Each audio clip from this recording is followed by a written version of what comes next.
स्वागत है आप सबका स्टडी 029 में। दोस्तों आज हम लोग क्वेश्चन आंसर डिस्कशन करने वाले हैं। यहाँ से क्वेश्चन आंसर जो है कि आपके एसएससी जीडी में, एसएससी सीजीएल में जो कि एग्जाम चल रहा है, इन सब में क्वेश्चन देखने को मिल सकते हैं। तो उसी को ध्यान में रखते हुए इस पेपर को बनाने का प्रयास किया गया है। लगभग 30 क्वेश्चन आपको इसमें दिखेंगे इस वीडियो में, जो कि हम लोग क्वेश्चन के साथ साथ पूरा उसको डिस्कशन भी देखेंगे। ठीक है, तो जैसे कि आप देख पा रहे हो, पहला क्वेश्चन आपके सामने है, सियाचिन ग्लेशियर कहाँ पे स्थित है या ठीक है। तो इसका राइट आंसर जो होगा वो आपका राइट आंसर होगा इसका जो है कि काराकोरम रेंज में। काराकोरम रेंज जो है कि आपका ट्रांस हिमालय का भाग है, और ट्रांस हिमालय जो है कि हिमालय से पहले बना हुआ है। ठीक है, नेक्स्ट आप क्वेश्चन देख पा रहे हो कि दक्षिण भारत का सबसे ऊंचा पर्वत कौन सा है। तो बहुत अच्छा क्वेश्चन है यह। इसका आंसर होगा अनाईमुड्डी। अनाईमुड्डी जो है कि दक्षिण भारत का सबसे ऊंचा पर्वत है, ठीक है, जो कि केरल में स्थित है। ठीक है, नेक्स्ट देखिए आप लोग, भारतीय प्रागैतिहासिक काल के पिता किसे कहा जाता है। भारतीय pre history, Indian pre history के फादर किसे कहा जाता है। तो रॉबर्ट ब्रूसफूट को कहा जाता है। रॉबर्ट ब्रूसफूट को जो है कि कहा जाता है।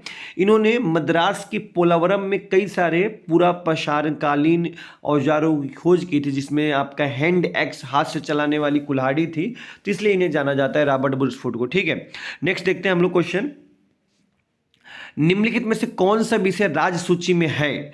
तो आपको ये बताना है कि इनमें से कौन सा सब्जेक्ट जो है ना, उसका जिक्र स्टेट लिस्ट में होता है। तो आपको मैं बता दूं, संविधान की 7वीं अनुसूची और आर्टिकल 200 जो है कि आपके 47 जो है, आर्टिकल 247, 46, 47, उसमें भी इसका जिक्र देखने को मिलता है।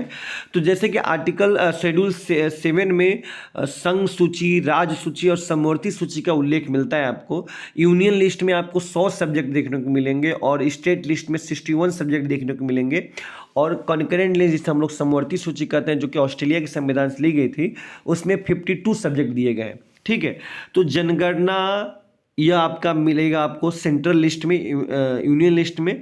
विवाह विच्छेद और तलाक जो है कि आपको मिलेगा समवर्ती सूची में। शिक्षा भी समवर्ती सूची में, पर लोक स्वास्थ्य और स्वच्छता जो है यह आपको मिलेगा कहाँ, यह आपको मिलेगा राज्य सूची में। ठीक है, नेक्स्ट क्वेश्चन में देखते हैं आगे हम लोग, भारत में मानव का सर्वप्रथम साक्ष्य कहाँ से मिला था। तो यह मिला था नर्मदा घाटी से। ठीक है, यह मिला था नर्मदा घाटी से मिला था, नर्मदा घाटी से, इसका आंसर बी होगा।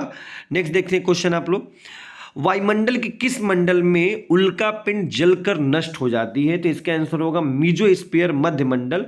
ध्यान दीजिएगा, मध्य मंडल जो है ना सबसे ठंडा मंडल होता है। पहले आता है ट्रोपोस्फीयर, उसके बाद आता है स्ट्रेटोस्फीयर, उसके बाद आता है मीजोस्फीयर, उसके बाद आता है ट्रोपोस्फीयर, थर्मोस्फीयर, उसके बाद आता है आपका एक्सोस्फीयर। ठीक है, ध्यान दीजिएगा, जो क्षोभ मंडल होता है जिसे ट्रोपोस्फीयर कहते हैं, इसमें सभी प्रकार की मौसमी घटनाएं होती हैं, जो कि जहां हम लोग रहते हैं, ये ट्रोपोस्फीयर में ही हम लोग रहते हैं।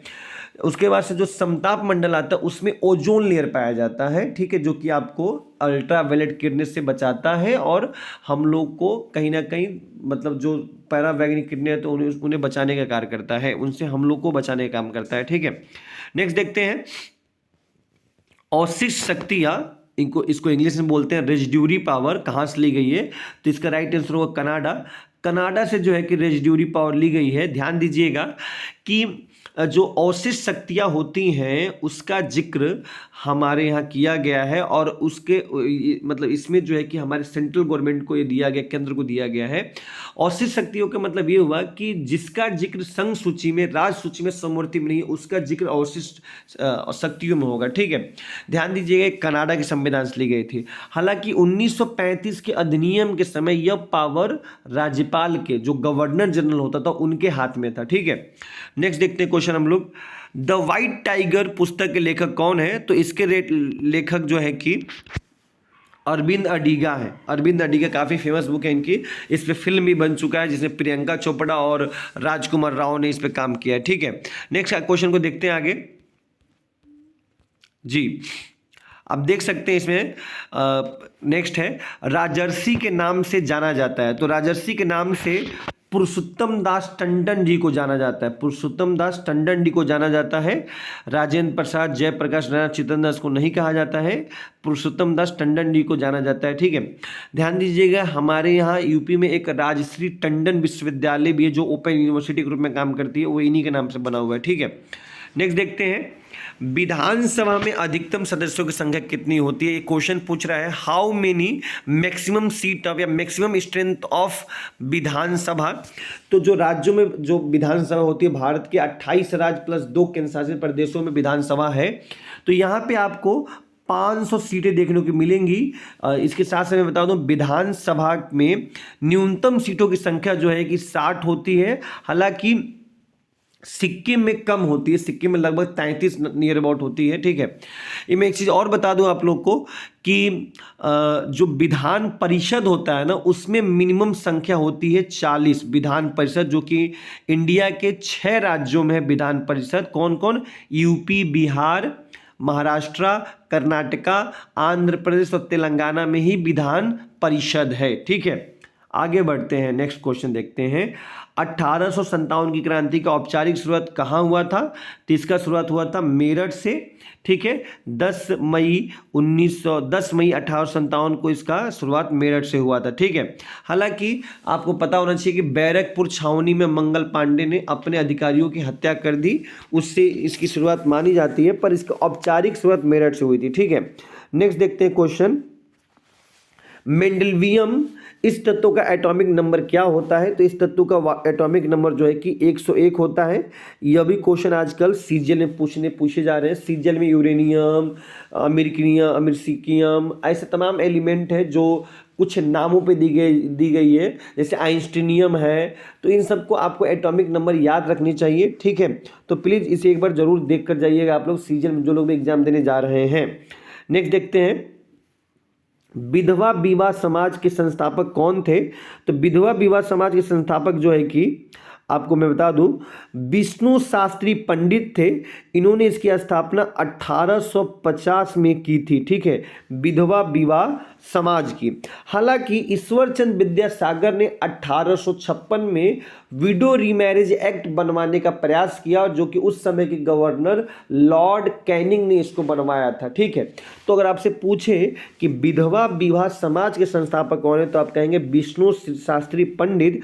पर अगर आपसे पूछे कि वो कौन थे जिन्होंने विडो रीमैरिज एक्ट, विधवा पुनर्विवाह कानून बनवाया था, तो या प्रयासों से बना था, तो आप कहेंगे ईश्वरचंद विद्यासागर। मुझे आप लोग कमेंट बॉक्स में कमेंट कीजिए कि सती प्रथा को किसने खत्म किया और कब खत्म किया। आगे देखते हैं स्वर मंदिर का निर्माण किस सिख गुरु ने किया था? तो इसका निर्माण जो है गुरु अर्जुन देव ने किया था। हालांकि कुछ लोग कंफ्यूज हो सकते हैं, गुरु रामदास ने अमृतसर शहर की स्थापना करवाई, परंतु स्वर मंदिर के निर्माण जो है कि गुरु अर्जुन देव ने की थी। ठीक है, नेक्स्ट देखते हैं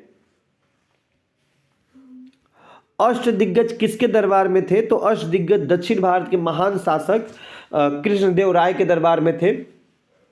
हालांकि आपको पता होना चाहिएगा कि कृष्णदेव राय जो है जो ये वंश है, यह दक्षिण भारत में जो आपका विजयनगर साम्राज्य था, जिसे हरिहर बुक्का ने स्थापित किया था।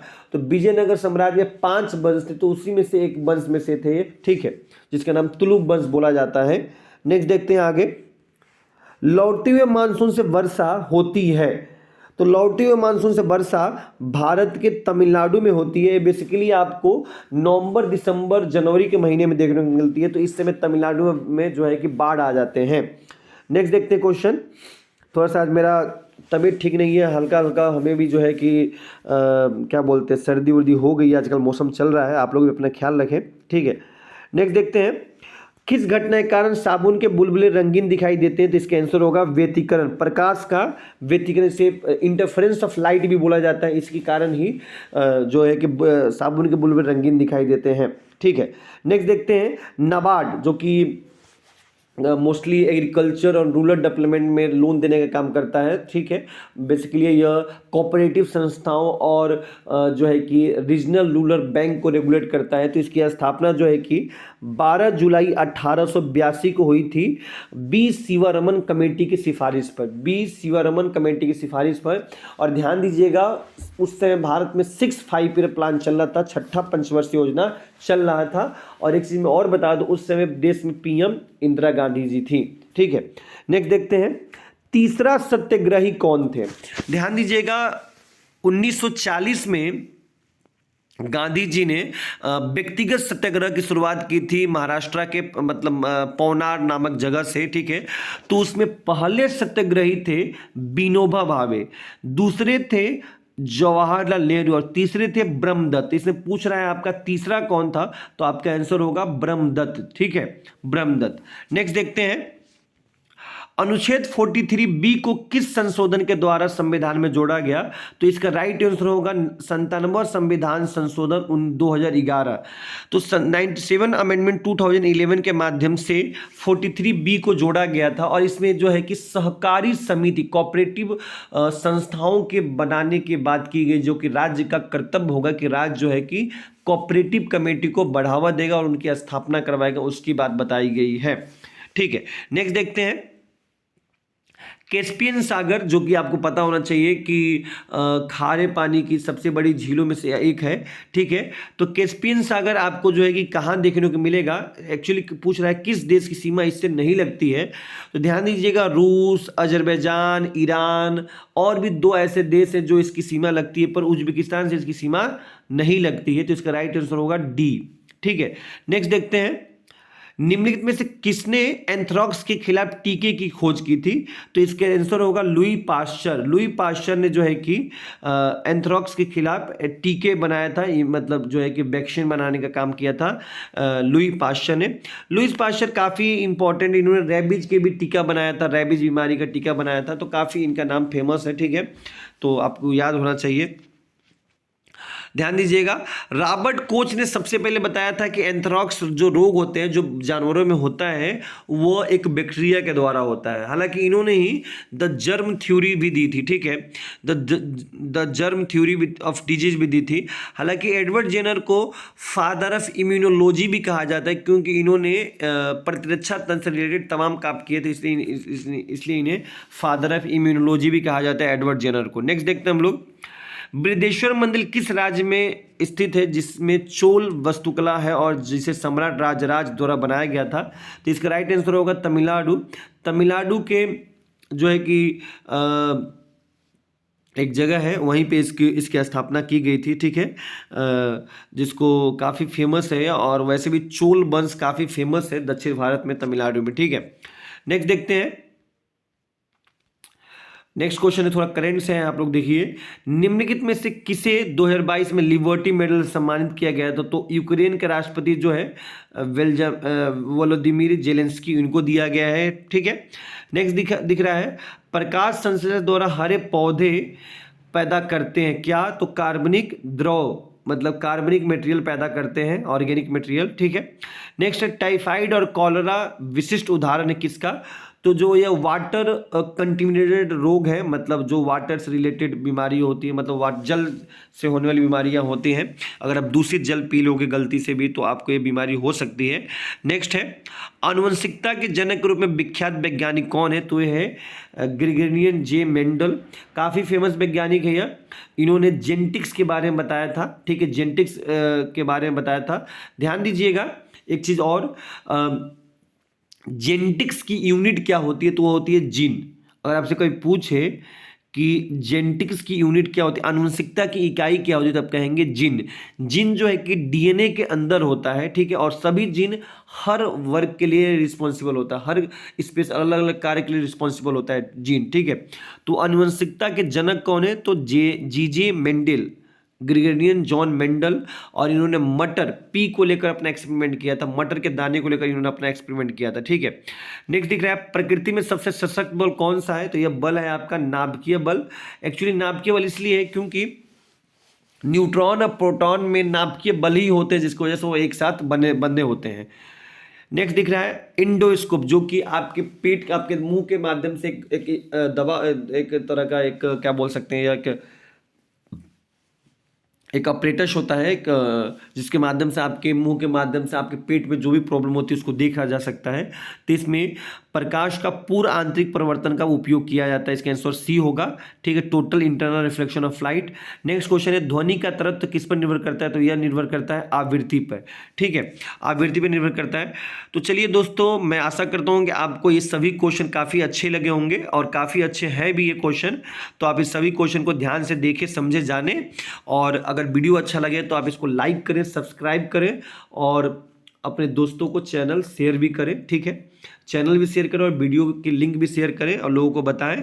मैं प्रयास करूंगा कि अब डेली नहीं तो हफ्ते में 3-4 बार ऐसे ही क्वेश्चन डालता रहूं, जिससे आप लोगों को बहुत आसानी से चीज़ें देखने को मिल जाए। ठीक है, तो ओके, थैंक यू, अपना ख्याल रखें।